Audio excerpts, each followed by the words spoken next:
एक ब्राह्मण था, पीपल की पूजा करता और हर दिन नियम से जल चढ़ाता था। एक दिन पीपल में से एक लड़की की आवाज आई।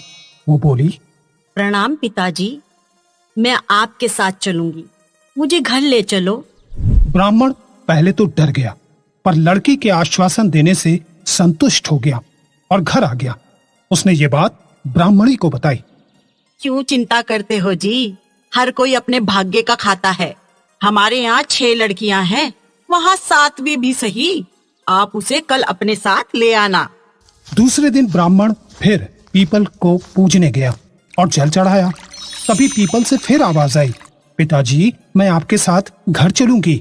ब्राह्मण बोला, बेटी, तेरे गरीब पिता की कुटिया में 2 समय की रोटी भी पेट भर नहीं मिलती, पर अगर तेरी इच्छा है तो तू मेरे साथ चल। मेरी 6 बेटियां हैं, अब 7वीं तू सही। पिताजी, आप चिंता ना करो, मेरी वजह से आपको कोई कष्ट नहीं होगा। ब्राह्मण लड़की की बात मान उसे अपने साथ अपने घर ले आता है। फिर ब्राह्मण रोजाना की तरह भिक्षा मांगने गया तो उस दिन बाकी दिनों की तुलना में उसे खूब सारा आटा मिला और थैला भर गया। ब्राह्मण ने घर आकर अपनी मुंह बोली बेटी को आटा दे दिया। माँ, आज मैं छानूंगी और खाना भी मैं ही बनाऊंगी, आप आराम करो। ना ना बेटी, तू आटे में सन जाएगी और तू खाना बनाना रहने दे, तेरी उंगलियां जल जाएंगी।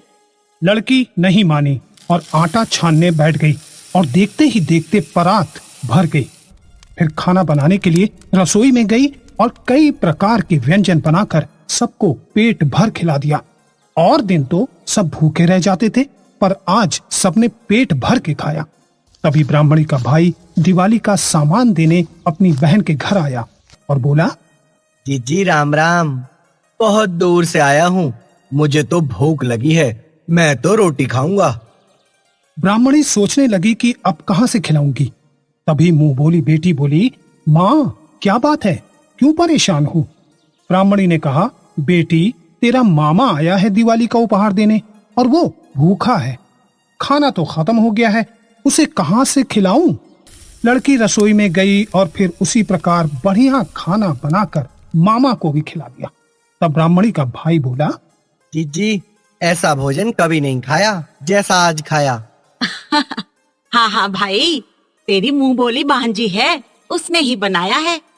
मामा खुशी खुशी चले गए। शाम हुई तो मुंह बोली बेटी बोली, माँ, गोबर मिट्टी का चौका लगा के चौमुखी दिया जला दे, आज मैं यहीं आंगन में सोऊंगी। ब्राह्मणी बोली, बेटी तू डर जाएगी, पर लड़की नहीं मानी और आंगन में चारपाई बिछा के सो गई। आधी रात को मुंडेर पर उल्लू आ गया और कूकने लगा। तभी आंगन में सोई लड़की उठ गई और चारों तरफ आंख फेरी तो धन ही धन हो गया। रसोई में अन्न के भंडार भर गए, कमरे में सोने चांदी के अंबार लग गए। फिर वह लड़की जाने लगी तो घर के बाहर सो रहा एक दूसरा बूढ़ा ब्राह्मण जाग गया और उससे पूछा, बेटी तू ठीक है और इतनी रात में कहाँ चली? मैं लक्ष्मी माता हूँ। इस ब्राह्मण की भक्ति से मैं बहुत प्रसन्न हुई और इसकी 6 बेटी हैं। ये उनका कन्यादान कैसे करेगा, यही सोचकर मैं इसकी दरिद्रता दूर करने आई थी। आज दिवाली है, तूने मेरे दर्शन कर लिए हैं। अगर तुझे भी अपनी दरिद्रता दूर करवानी है तो बता।